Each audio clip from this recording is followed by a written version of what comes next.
দেখো কি? বাদাম চাপা এনেছো? হ্যাঁ, বাদাম চাপা তো এনেছি। গুড়ের নাড়ুটা দাও। তো বাদাম চাপা এনেছি, গুড়ের নাড়ু আনবো কেন আবার? তোমার বললাম তো যে তুমি গুড়ের নাড়ু আনবে, আমার নাড়ু খেতে ইচ্ছে করছে।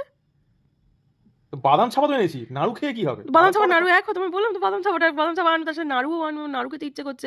তারপর বললাম সেই ছানার সন্দেশ আনবে, যেগুলো মোয়ার দোকানে পাওয়া যায়। তোমার একটু মনে হলো না যে নিয়ে আসি? ও পাড়ার ময়রাকে অর্ডার দিয়েছি।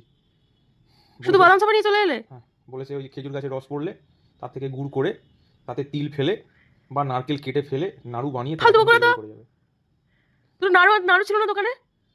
নাড়ু ছিল, তিলের নাড়ু, কেউ খায়? এগুলো দাঁতের লড়াই। তিলের নাড়ু থাকবে, অন্তত তিলের নাড়ুটা আনতে পারতে। নাড়ু নাড়ু খেতে চেয়েছি, একটু ওই নাড়ু খেতে ইচ্ছে করছে, একটু তিলের আমার নাড়ু। মাথা খাও, মাথা মাথা নাড়ু খাচ্ছে, এত বড় মাথা রয়েছে, সেটা খাও। আর নাড়ু খায় না তোমার। বাদাম ছাপা এনেছি সেটা খেতে মানে নাড়ু খাবে, নাড়ু যেটা এনেছি সেটা খেয়ে আগে মজাটা নাও না। নাড়ু খেয়ে কি হবে? খুব বাজে লোক একটা, খুব বাজে লোক, তোমার ভালো লাগে না আমার।